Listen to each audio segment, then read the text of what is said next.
I'd like to read this poem to you that takes us baby boomers back a little ways to the 50s. Life was a little slower, a little better, I think. One called A Land That Made Me Me.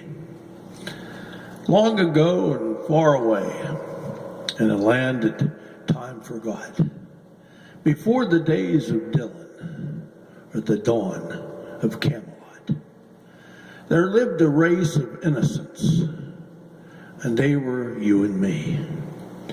For Ike was in the White House, in that land where we were born, where neighbors were for oranges, and Peyton Place was porn.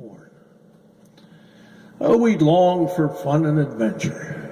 I wanted to be a prince. Eddie Fisher married Liz, and no one's seen him since. We danced to Little Darlin' and sang to Stagger Lee, and cried when Buddy Holly died in the land that made me me. Only girls wore earrings then, and 3 was one too many. And only boys wore flat-top cuts, except for Gene McKinney. And only in our wildest dreams did we ever expect to see a boy named George with lipstick in the land that made me me. We wanted to be like Frankie Avalon because Annette was oh so nice. And when they made a movie, they never made it twice. We didn't have a Star Trek V or Psycho 2 or 3 or Rocky or Rambo 5 and 6 in the land that made me me. Miss Kitty had a heart of gold and Chester had a limp. And Reagan was a Democrat whose co-star was a chimp. Oh, we had a Mr. Wizard, but not a Mr. T. Oprah couldn't even talk yet in the land that made me me.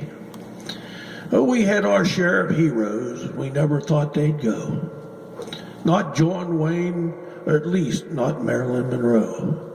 For youth was still eternal, and life was yet to be. And Elvis was forever in the land that made me me. We'd never seen the rock band that was grateful to be dead. And airplanes weren't named Jefferson. And Zeppelins were not made of lead. Beetles lived in gardens then, and monkeys lived in trees. Madonna was the Virgin Mary in the land that made me me. We never heard of microwaves or telephones and cars, and babies might be bottle fed, but they were not grown in jars.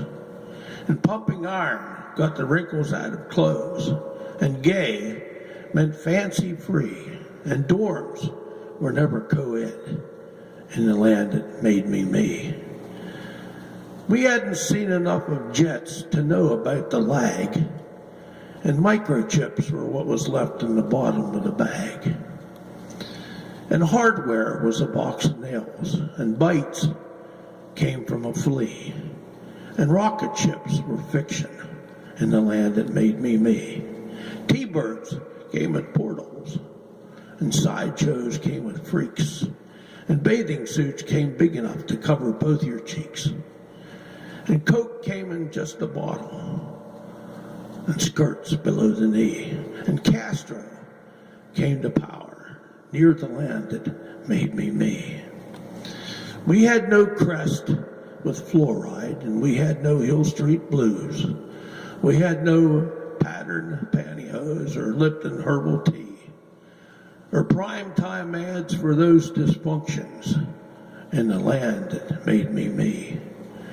There were no golden arches, no Perrier to chill, and fish were not called Wanda, and cats were not called Bill. And middle age was about 35, and old was 43. And ancient were our parents in the land that made me me. But all things have a season, or so we've heard them say. And now instead of Maybelline, we swear by Retin-A. They send us invitations to join AARP. We've come a long way, baby, from the land that made me me. So now we face a brave new world in slightly larger jeans and wonder why they're using smaller print in the magazines. And we tell our children's children of the way it used to be, long ago and far away, in the land that made me me. I tell you, if you didn't grow up in the 50s, you missed the greatest time in history. Thank you for listening.